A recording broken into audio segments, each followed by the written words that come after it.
right, Shalom. Just want to give all praise, honor, and glory to Yahweh, Bahasham, Yahweh Shai, Bahasham, Makah Kadash. Double honors to the elders, apostles, and bishops of Great Millstone who teach and who rule well.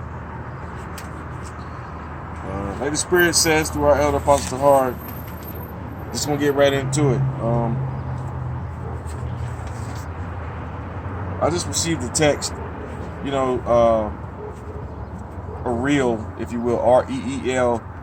A brother sent me earlier that I know. I mean, he knows he's an Israelite, but and it was showing about how it just exploited how so-called Negroes, Latinos, and Native Americans have been set up, where we have to pay so-called white people, the Edomites, their bank, who own the banks. We got to pay them interest just to live, and then how they got the so-called Chinese, the Moabites, that set up the restaurants, set up shops in our neighborhoods, and how the Arabs and East Indians, who are the Ishmaelites and the Elamites, set up at all the gas stations and corner stores in our neighborhoods. So it's not a matter of whether or not we're making money, it's a matter of being drained. That's why they got rid of our sundown towns and back in the early 20th century. Which reminds me, this takes me over to the curses that the so-called Negroes, Latinos, and Native Americans are under. And these curses fit no one else. And this is going to be in the book of Deuteronomy, chapter 28. Let's see if I can find it. Yeah, Deuteronomy chapter 28 and 15. But it shall come to pass, if thou wilt not hearken unto the voice of the Lord, Yahweh Ba'ashem Yahweh Shai, thy God, to observe, to do all his commandments and his statutes, which I command thee this day, that all these curses shall come upon thee and overtake thee. Verse 16, cursed shalt thou be in the city, and cursed shalt thou be in the field. Cursed shall be thy basket and thy store. So that verse 17, cursed shall be thy basket and thy store. So you remember Black Wall Street last century, back in the 20s? And for the so-called Negroes, speaking of, and as well as the barter systems that the Northern Kingdom guys had too, theirs got destroyed and pummeled. It says right here, cursed shall be thy basket and thy store. So even here in America, you see people set up shop from different countries. They come here, they get loans, they're able to set up shops and, get fair housing, fair treatment all the way across the board of life. And then what do they set them up at? In our neighborhoods, so-called Negroes, Latinos, and Native Americans neighborhood. Everyone here on this sign. It's very seldom that you see somebody on this sign that owns a store, and if it does, you can rest assured that, well, not rest assured, but you can best believe that the so-called white man and the Edomites are fucking up their products by putting poison in it.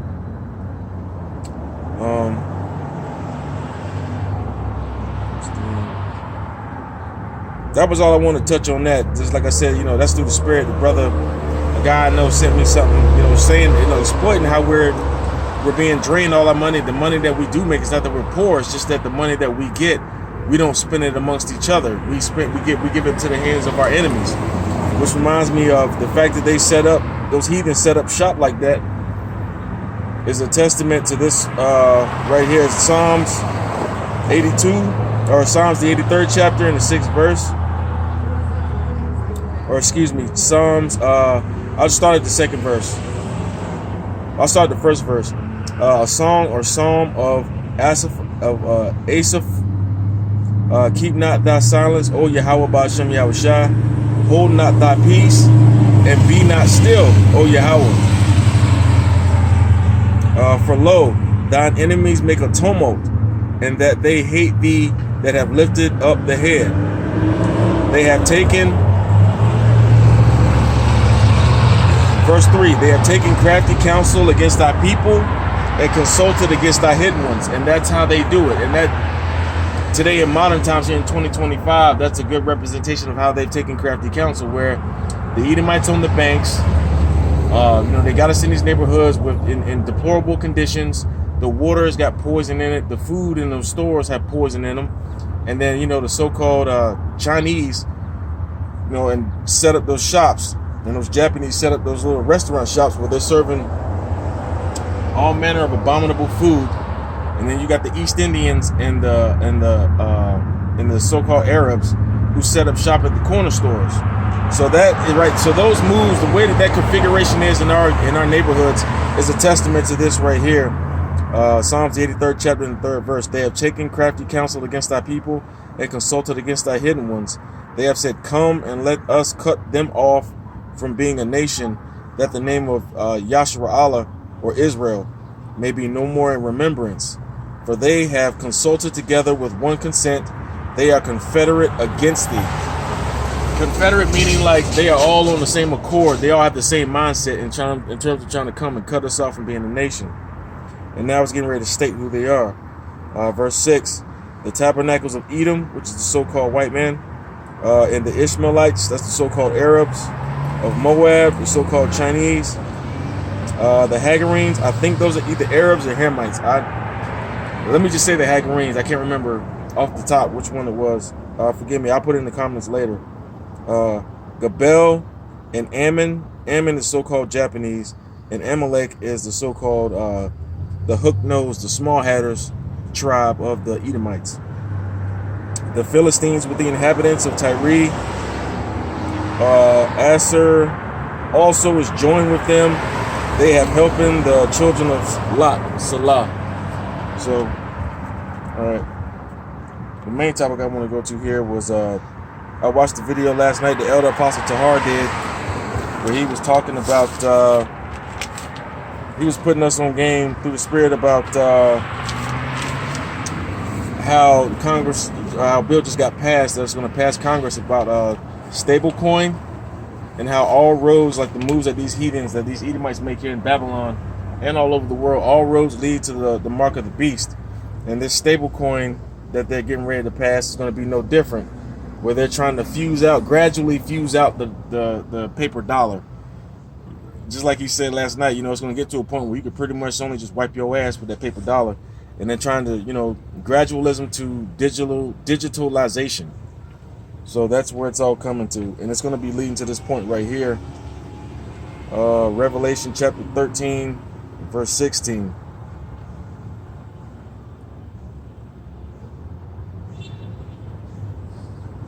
And it reads,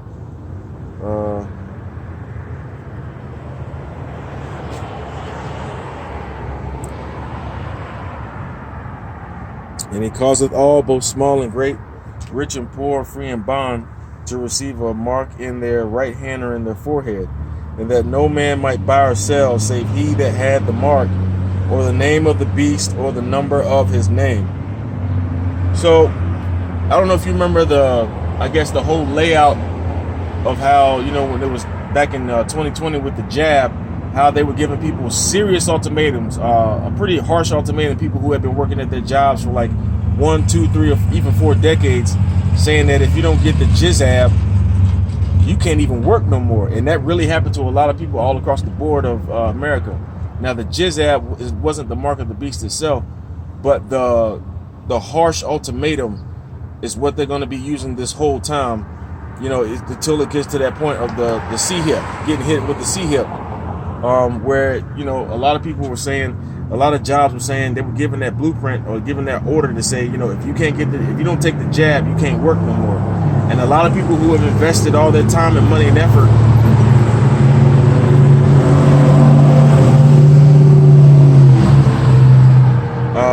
into their jobs, to support themselves and their family, they can't eat. And like it just said right here, even though that wasn't the C-hip itself, but it says, but listen to the platform. It says, and he causeth all, both small and great, rich and poor, free and bond, to receive a mark in his right hand or in their foreheads, and that no man may buy or sell, save he that had the mark or the name of the beast or the number of his name. So when people didn't take the jizab, they lost their jizab, and then what happened?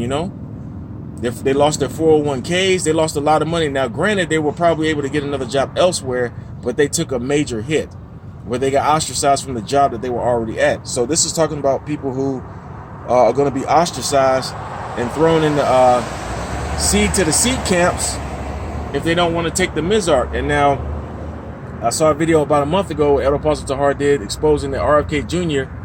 intends to have every American citizen wearing a wearable RFID chip. Now, the Spirit had revealed to Elder Apostle Tahar that that's not the mark itself, because the mark of the beast, the mark of the beasties, is going to be about under skin surveillance. The wearable is going to be something like a fit watch or like a necklace of some type, where he's claiming that he wants to make everybody healthy again, and he wants to make sure that he wants to make sure, like he cares so much, he wants to make sure that happens by forcing everyone into a scenario where they have to wear it around our neck or around our wrist. Lord willing, I will not want to take that, and I will stand 10 toes down against it, because that's some bullshit. But just like with the video which I put up last night of Elder Apostle Tahar talking about stablecoin, all these roads of doing away. They already want to do away with the penny.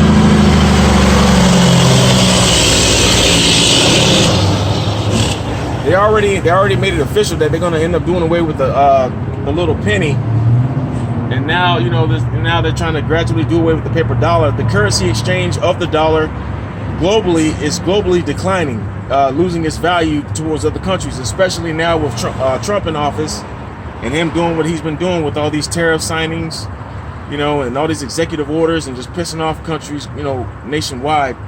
It's on purpose, and that's part of the result of the moves that he was been instructed to make.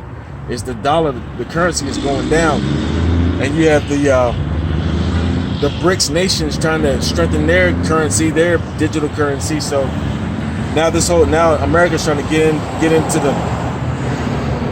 onto the digital currency playing field with this whole stable coin. Like I said, it's on my channel that of Elder Apostle Tahar that I put on last night. The name of my channel is The MOTB is Here.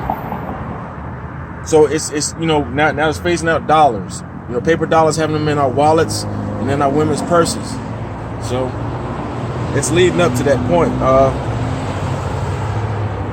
Okay, this is going to be Revelation 13 and 17. Yeah, that no man might buy or sell save he that hath the mark or the name of the beast or the number of his name. Now, if you take that chip, Lord willing, you don't. Lord willing, I don't, because I'm not guaranteed to be of the elect. I don't know. I could be doing this, and the Lord may not want me, but so it's scary. So the fear of the Lord is the beginning of his treasure. But this is Revelation 14 and 9 to 11. And the third angel followed him, saying with a loud voice, if any man worship the beast and his image, and receive his mark in his forehead or in his right hand, the same shall drink of the wine of the wrath of the Most High, which is poured without mixture into the cup of his indignation. He shall be tormented with fire and brimstone in the presence of the holy angels and in the presence of the Lamb. The Lamb is who the world ignorantly calls Jesus Christ, which his real name is Yahushua. And that's the way you say it in the Hebrew. Yah meaning he, Yahushua meaning the deliverer. And the name of the Heavenly Father is Yahweh. Yah meaning he, Hawa meaning exists. So the names are nomen, meaning like their name, or the meaning of their name represents their character traits that they possess, and what they stand for and what they are about. So even though the Jizab is not the mark of the you know what, nor are these wearable RFID chips, the ones where you get it injected into your skin, underneath your skin, that's the mark of the beast, and that's the one that you do not want to take. And this whole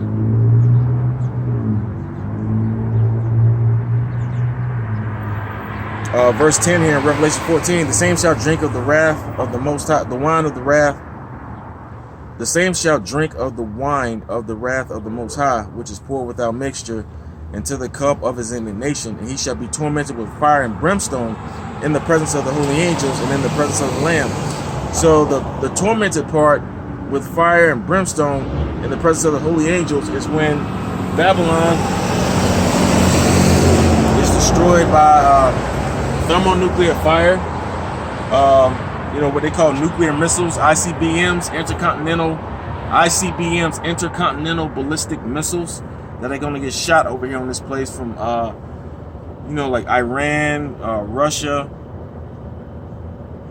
China, North Korea, because Israel, the nation, that little country Israel over there is stepping on toes, and they run America. So this place ought to be called the USI, the United States of Israel. But They're getting ready to go to war. They're over there stepping on toes and trying to subdue Iran for being able to have weapons and build weapons to defend themselves, because that's how Esau likes to do. They've always done that, where they like to take their prey and totally dismantle them in all fronts, psychologically, physically with poison, psychologically with their doctrines, poison them or poison us, and then not have any weapons to defend ourselves, or defend ourselves, so when they come in, it'll be an easy takeover.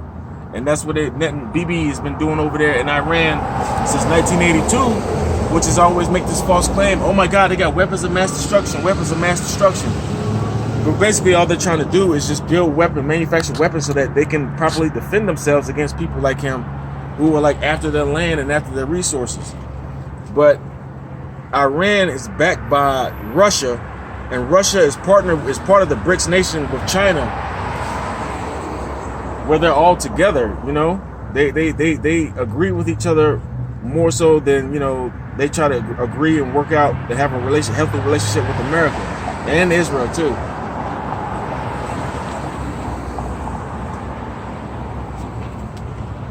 So when that war happens, during that time that's going to happen, the deliverance of the children of Israel, the elect of the children of Israel, is going to be saved out of that nuclear destruction here of Babylon. This is the book of Ezekiel.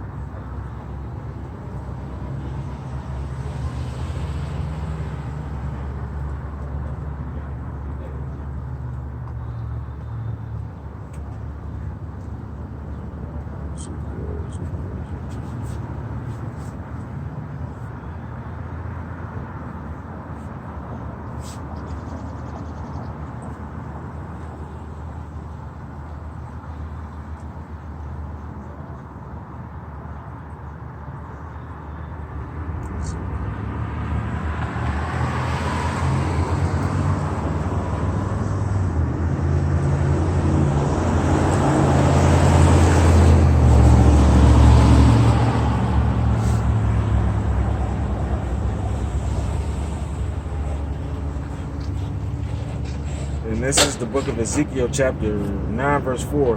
And the Lord Yahweh Ba'ashem Yahushua said unto him, go through the midst of the city, through the midst of Jerusalem, which modern day Jerusalem of everyone on this side is spiritual. It's a spiritual place before it's a people before it's a place. So the house of David is with man. That's why it says the kingdom of heaven is with man. Go through and the Lord Yahweh Ba'ashem Yahushua said unto him, go through the midst of the city, through the midst of Jerusalem, and set a mark upon the foreheads of the men that sigh and that cry for all the abominations that be done in the midst thereof.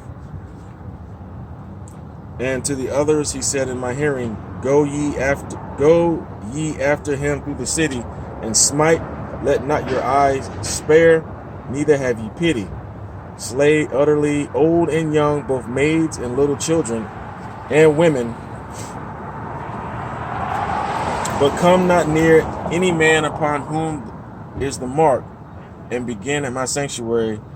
Then they began at the ancient men which were before the house.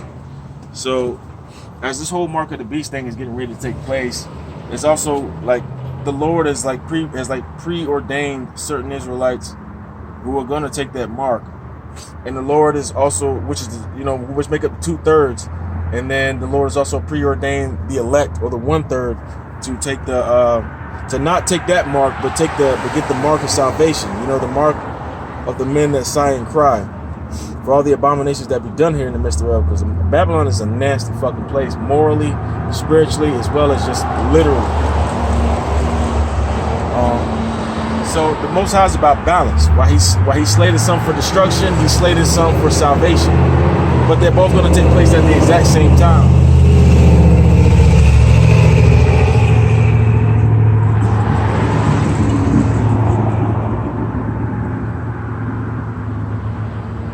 And this shows that he's going to let some fall.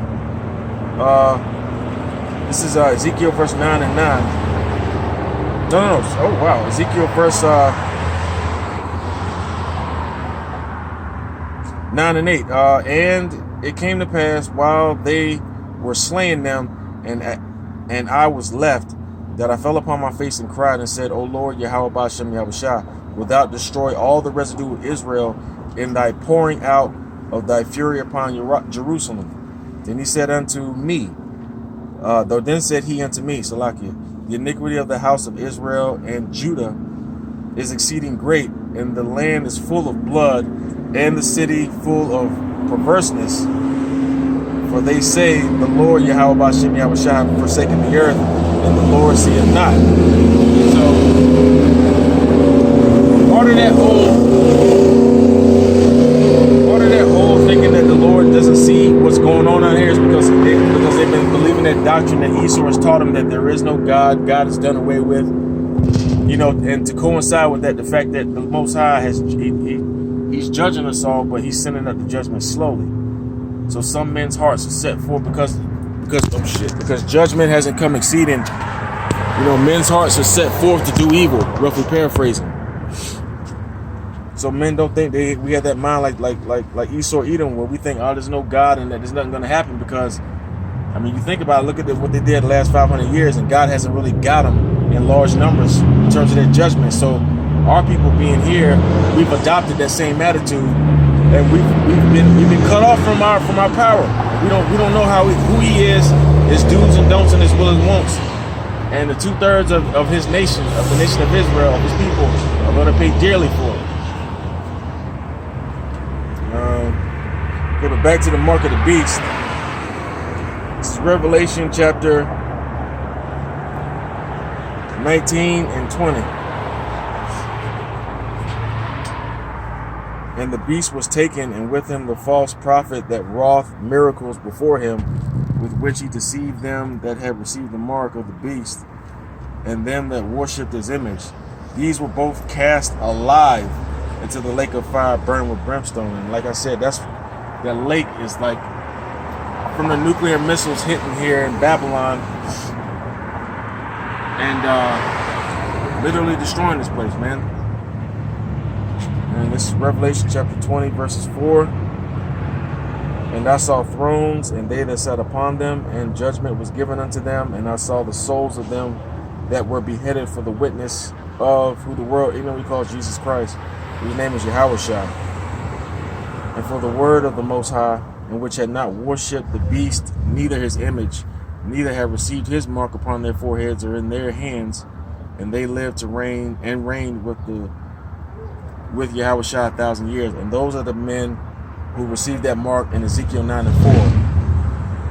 That the Lord told the angel to go and put the mark on the forehead of them that sigh and that cry. So there's two different marks. You got the heavenly elect mark for the elect that's going to be saved out of this destruction that's coming here to Babylon. And then you got the ones of Israel who were marked, who got the mark of the beast, who were already slated to do so before the foundation of the earth. So both sides, the house, the elect and the 1/3, never had a choice, you know, in being either being the elect or the 2/3, because the Most High preordained this before the foundation of the earth. But those are the two marks that are coming out here, you know, and whatever Israelite is left out here, they're going to take either one of those two marks. Either the mark of salvation or the mark of damnation. But those are them that take the mark of the beast and that die out here in the thermonuclear destruction, in the kingdom of heaven, they're going to come back through the loins of the elect men. So, you know, they're going to receive mercy. It's the other 17 heathen nations that receive, or 16 of those 17 nations receive mercy, but one nation, the nation of Edom, receives absolutely no mercy. That's the so-called Caucasian, so-called white man. Now this is Revelation chapter 22, verses 14. Blessed are they that do his commandments, that they may have right to the tree of life, and may enter through the gates into the city. So the elect are very lucky. They don't get to, a lot of them don't get to taste death. Some of them will be martyred out here for not wanting to take the mark of the beast. Some will not, but those who die in Yahushua first will be resurrected when Yahushua comes via the chariots. They will be beamed up into the ship first, and then put into those new bodies. And then after that, then the elect who are alive here on the surface of Babylon, they'll get beamed up too right before the missiles come. So,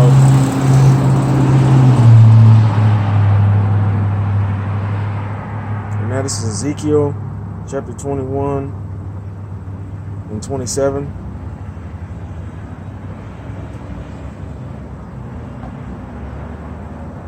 Now, matter of fact, let me do this Obadiah. Let me show you something. This is the spirit. So, like, forgive me. That's the spirit of Yahweh Shem Shah. The book of Obadiah.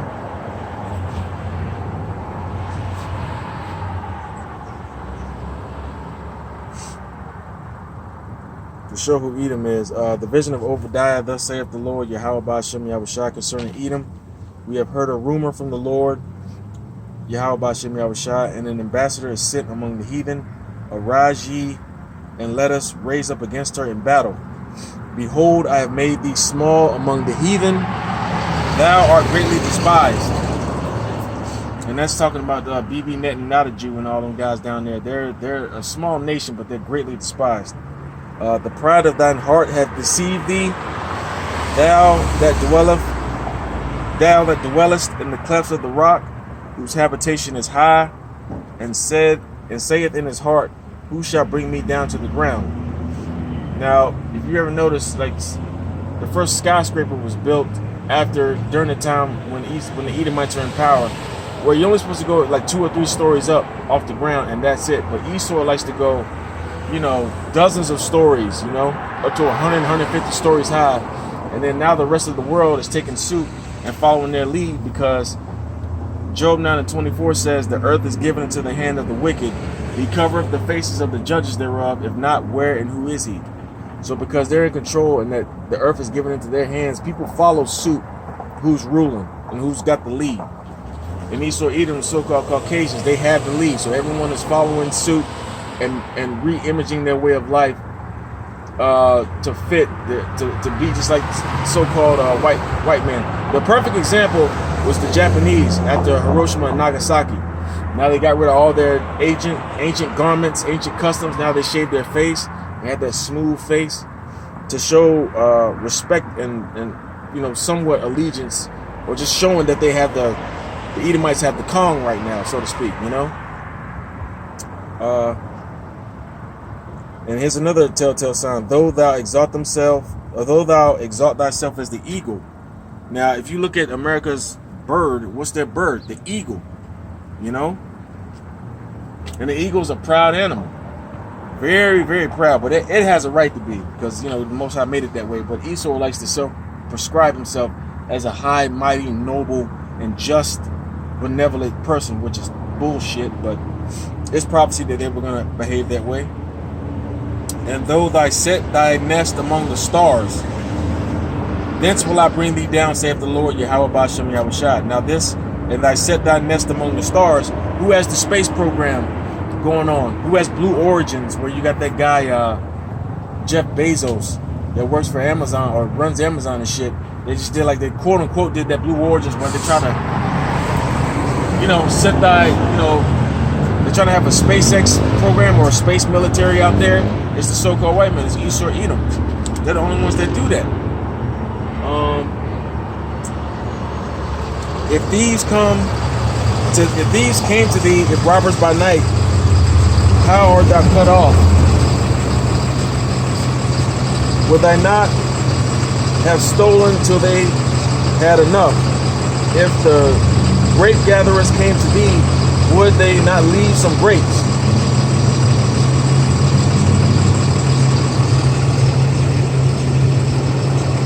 Yeah, because back in the ancient world, when people would go and tend to their crop and take the fruit and pick it off, they would leave some out there for the Israelites who were down and out. They would leave a few clusters for them to be able to eat, But Esau, Edom, and this time, this dude's appetite is insatiable. He just takes, and doesn't want to leave nothing for nobody. How are the things of Esau searched out? How are his hidden things sought up? And how that's happening is the spirit and power of Yahweh Shem Shah is putting the spirit on people, on men all across the world, and putting it in them and giving them supping with, you know, the hopeful elect, to go through the scriptures and filter current events and past events through the scriptures and be able to break down and paint the picture that the Lord wants his elect to see of things to come, and trying to and reshaping their mind and their thought patterns, if that's what the Lord wishes, which is what the Lord is going to do with his elect, to get their mind right for the things to come, to get their mind right for salvation.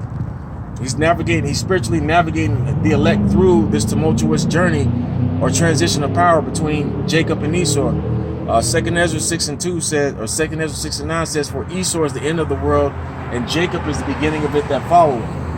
So that's what's happening right now. And in the book of Revelation, it also says, Revelation 18 or 20, where it says, this is speaking on behalf of the elect, whoever they are, through much tribulation shall we enter into the kingdom of heaven. So it's not going to be a smooth transition, but the Lord Yahweh Ba'ashem Yahushua is going to spiritually navigate his elect through all this this tumultuous transitional period.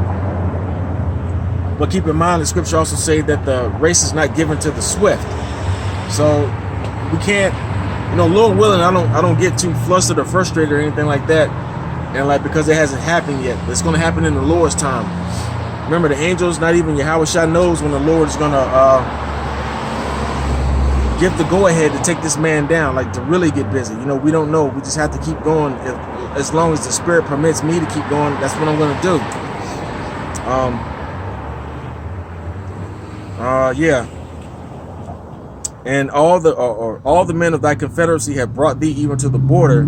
The men that were at peace with thee have deceived thee and prevailed against thee.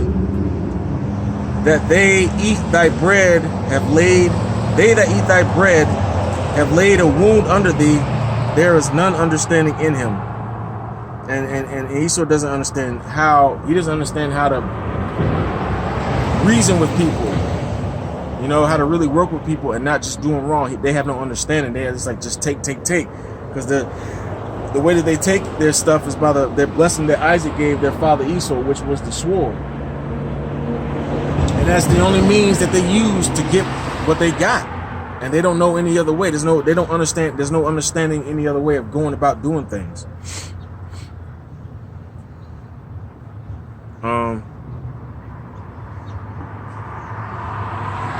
Shall I not in that day, saith the Lord, even destroy the wise men of Edom, and understanding out of the mount of Esau? And that's happening now, because now they just kind of run all over the place, kind of, you know, being kind of crazy and doing just stuff like pretty rushed. So it's looking pretty wild for these. They're looking kind of off kilter, so to speak. And thy mighty men, O Teman, shall be dismayed to the end that every one of the mount of Esau may be cut off by slaughter. So because they got all their riches and their wealth in the world by the sword, the Most High saying he's going to take them out by the sword. And the ultimate sword he's going to use on these Edomites is the best one yet, is the thermonuclear destruction. But with that, I got to cut it off. But if you want to learn more